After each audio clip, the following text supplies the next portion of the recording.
What's up YouTube fam? I'm Spence Deezy, back with another video. So this week I met with my boy Mateo and he had the idea to do a Spanish cover song mashup. So we took 4 reggaeton songs, put them together, and this is how we did it. Hey YouTube? Hey YouTube? Just wanted to let you know I didn't forget about you. So I first reached out to Mateo on Instagram because I saw some of the cover songs that he was posting and I thought, wow, what an interesting artist. Here's a guy who's putting out cover songs in both English and Spanish and doing it very well. Now I reached out to him specifically because I saw that most of his cover songs were just him and a simple ukulele or over like a karaoke beat, and I felt like together the two of us would be able to produce something at a very high level, both in terms of the singing and the musicianship, but also the production. And I felt like that was an area where I provided more value to him than he currently had. So I reached out through Instagram, we decided to meet up, and then he came over to my house to collaborate on the project. So the first thing that we did was a pre-production meeting. Now I can't stress the importance of this enough. Mateo had a great plan before he came over to my house. He knew exactly what he wanted to do. He had 4 reggaeton songs that he wanted to cover, and he knew exactly how he wanted to cover them, what order he wanted to do them in, and also what words from each song he was going to sing. So the original plan was to do this mashup rooted around the ukulele, but during our pre-production meeting, Mateo told me that he feels more comfortable playing the keys than he does playing the ukulele. And so I suggested, hey man, why don't we just play it on the piano and then we can build around that. And so that's exactly what we did. We headed into the studio. Mateo laid down the keyboard layer as well as his main vocal first, and then we built everything else around it.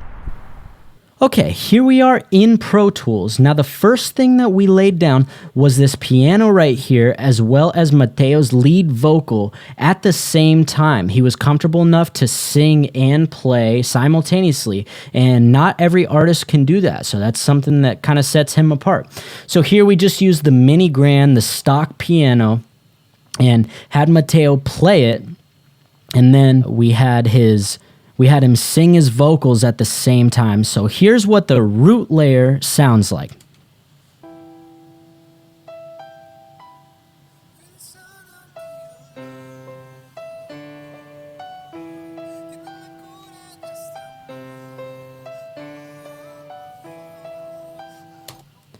So what I did was I had him lay it down on this MIDI track, and then once we had the piano perfect how we want it, and as you can see, it did take us a couple of different tries, but for the most part, we got it almost perfectly the first time.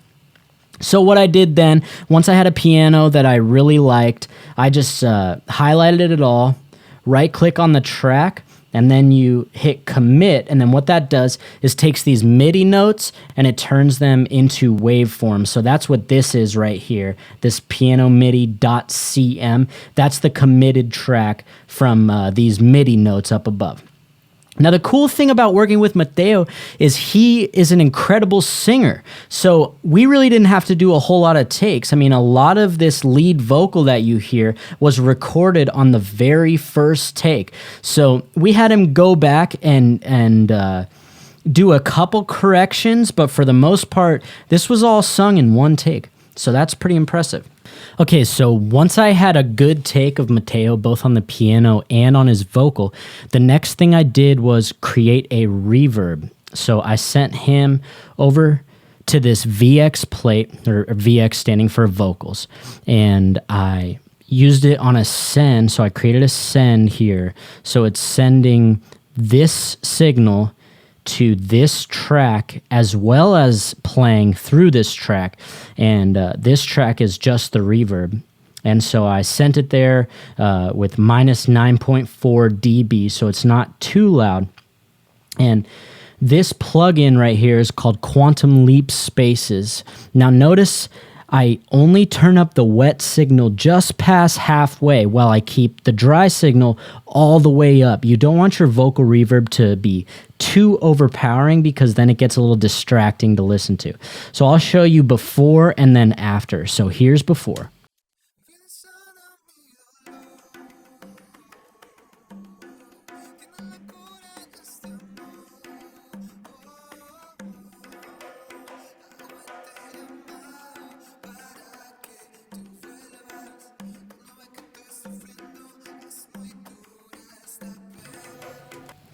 Yeah, so as you can see, it just gives it a little bit of depth, gives you a little bit of distance in the room, and it makes it feel more natural.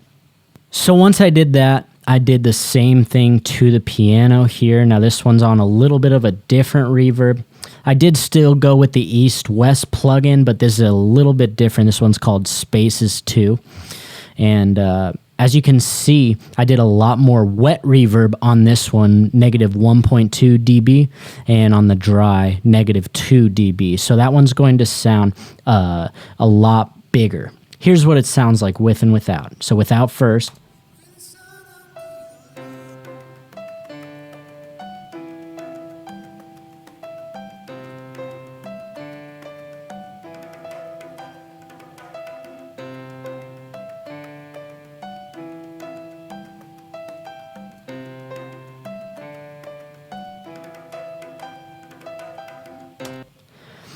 So as you can see, it just gives it a little bit of depth.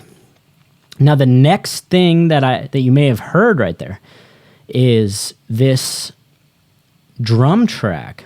Now, I created the drum track using a plugin called Arcade.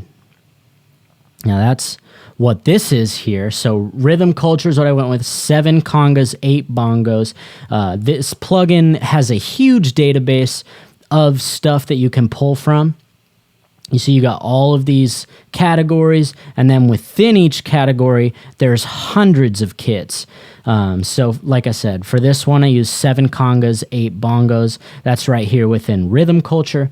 And yeah, you could seriously spend your entire life in this plugin and never run out of musical ideas. So what I did was I just recorded that conga, and here's how it sounds.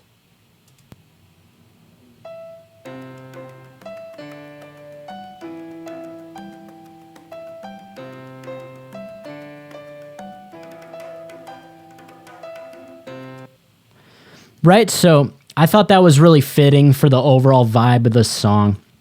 And I wanted to find another layer to kind of go with it. And I wanted that layer to breathe a little bit more. So I added this one down here, conga plus shaker is what I called it. And I'll drag that up so it's up with everything else. And that one just adds a little bit of depth. So I'll show you with and without.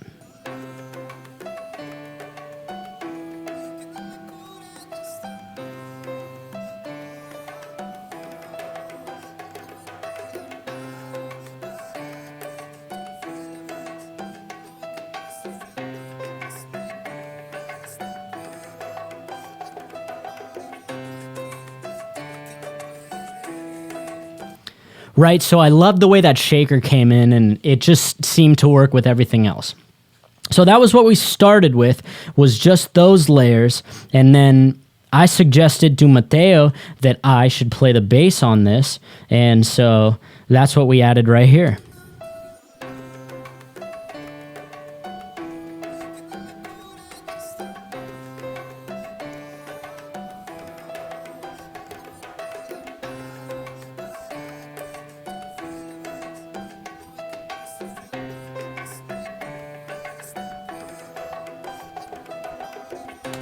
And so, yeah, that's pretty much how we produced the first part of the song. Now, we had to figure out creative ways to kind of transition in between different parts of the song. And that was the really challenging, but also really fun part.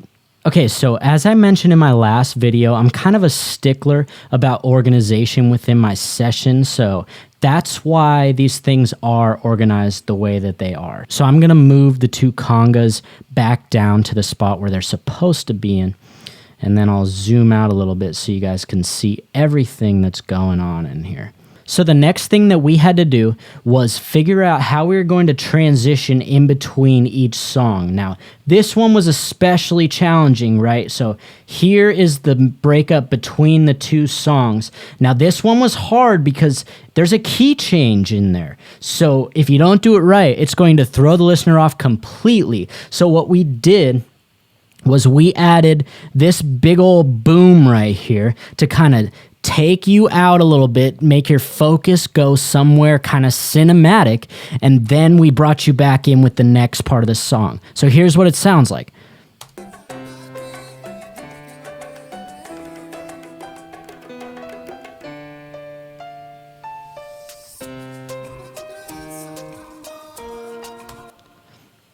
And so the other thing that you're hearing there is this little vocal percussion layer. Now, what I did is I just breathed into the microphone. I went, and then I reversed it. So that's this sound right here.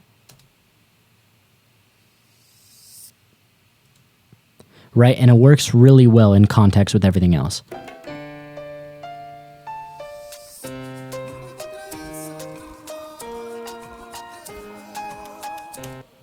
So the next thing that we did was we built this beat down here. Now, no more arcade, at least for this part. We have Mateo shaking the rain stick right here.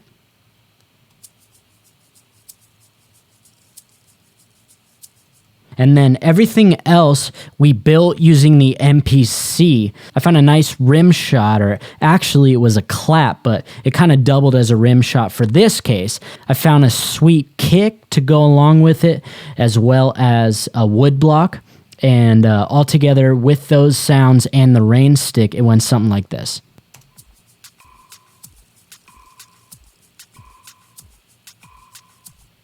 Right, so that's that real classic reggaeton vibe. We added a couple other layers, including this little rubber bass synth.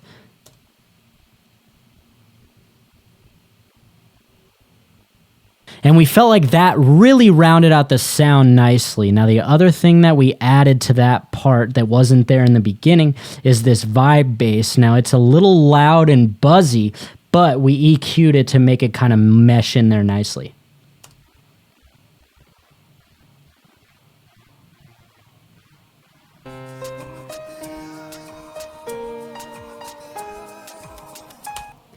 Now, the next part, this transition, we kept it fairly simple. I just held out a note on the bass, and that kind of brought us into the next part of this song.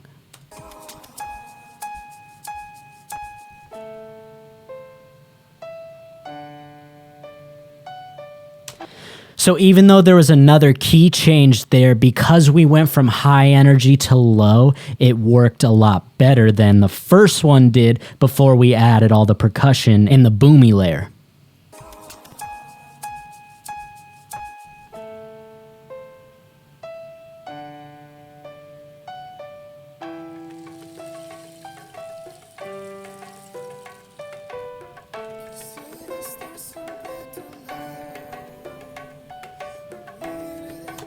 Now I want to draw your attention to the conga layer right here, because what we did was we created a very slow fade in. Now I've already rendered it, so you can't tell other than by looking at the waveforms, but we created a very slow fade in, kind of like that, from the beginning of this part, because we wanted the conga to come in kind of soft at the beginning and then be full speed right about here. So you can hear that right now.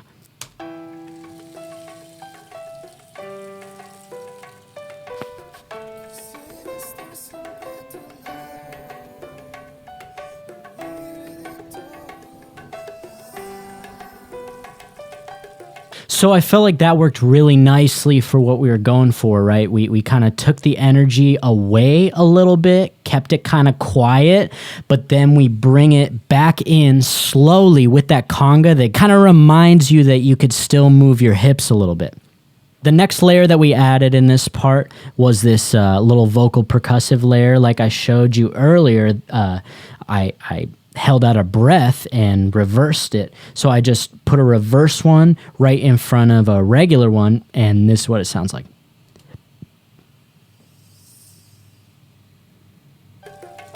And in context.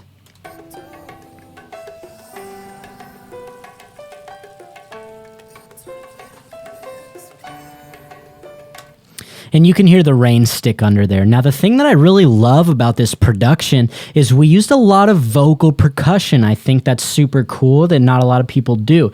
So we picked that up here in the back half of this third song. And this was Mateo just hitting the... This was Mateo just using his mouth to make this sound.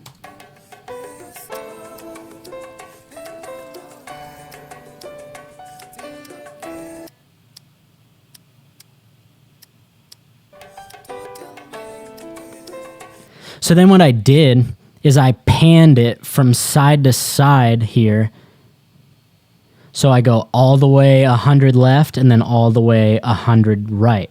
So it goes left, right, left, right. So you can hear it right here.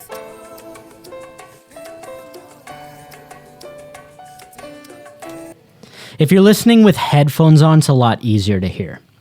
So then we finished that third song and we knew we wanted to end it big, so we knew we had to add a couple layers.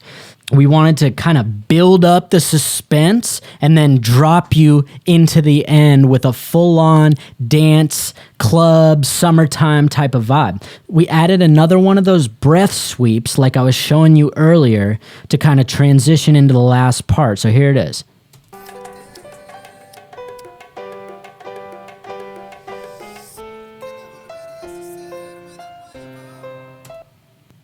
And then we added another one of those big boomy layers like we did earlier.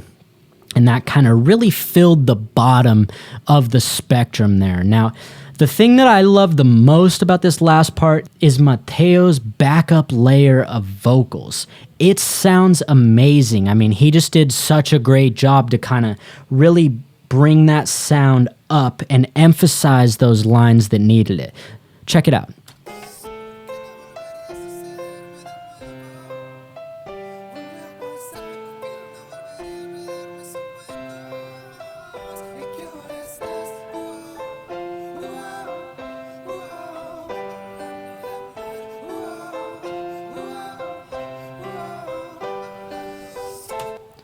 So what I did with those backup vocal layers is I panned one of them to the left side and then panned the other one to the right side. And as you can see, the first backup vocal during that last part is the only one that's a double. The rest of them are triples, so it gives you that feeling that it's bigger. And so to end the song, like I said, we wanted to have a really loud, a big vibe. So what we did was we found these two layers using the Anna synth, and the first one we used is called Southern, so check it out.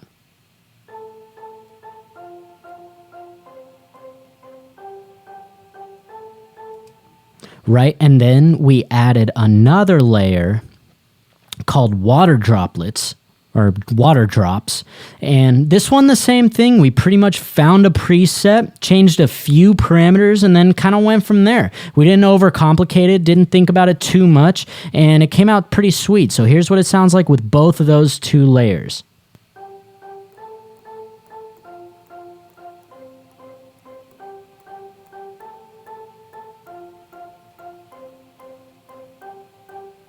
And I'm a big fan of not quantizing my MIDI notes. I think it makes it sound more human. I think it makes it sound more real. And so that's why if you felt like it was a little bit off when I isolated just those two layers, that's what you were hearing. It's not perfectly on time with itself because that's the way it was played. That's the way it was recorded. And I believe that by quantizing everything in your music, you lose a human quality of it. So that's why I did it that way. And when you hear with everything, it sounds freaking sweet.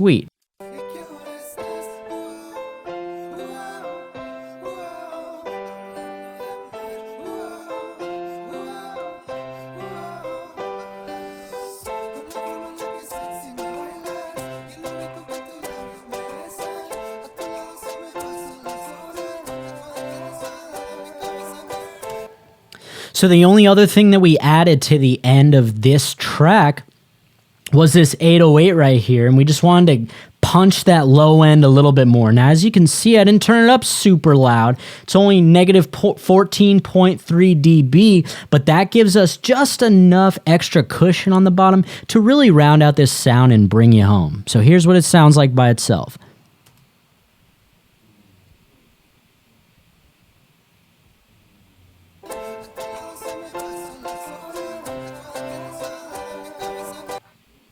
So as you can see, I didn't just hit any note on the 808 4 times and make it be 4 on the floor with the same note every time. We actually went in and made sure that the note matched the notes that we were playing up here in these upper layers. And it came out sounding pretty awesome. And so other than that, we brought in some of the percussive layers that we had back in the early part of the song.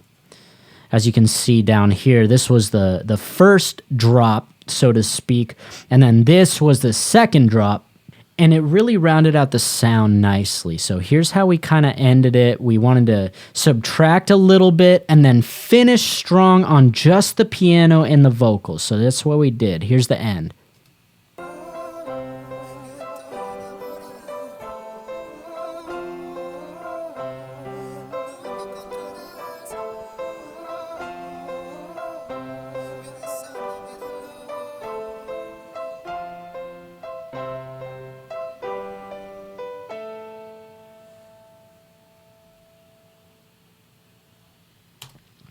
So yeah, we had a couple layers accompanying the piano, but then that final note is just piano by itself, just like how we started, piano and vocal alone. And I think overall this production came out super awesome. We did it in one day. Mateo came over here around like 1 o'clock in the afternoon, and I finished mixing this thing right about at 1 o'clock in the morning. So that's a 12-hour day, and that's what we were able to accomplish in 12 hours. I mean, this required a great deal of vision and a great deal of hard work, but you know what? It came out sounding awesome. It's something that I think both of us are very proud of, and it's something that I'd really love to do again, both with Mateo and with anybody else who's interested in collaboration in the future. So hit me up if you're interested in that. Leave a comment down below, or slide into my DMs, whatever you want to do. I'm down. I want to collaborate. I want to make more music with more people, because music brings people together. It's community, and that's what this is all about. So, yeah, I hope you like this video. Hit me up, because this shit was super fun. I'd love to do it again.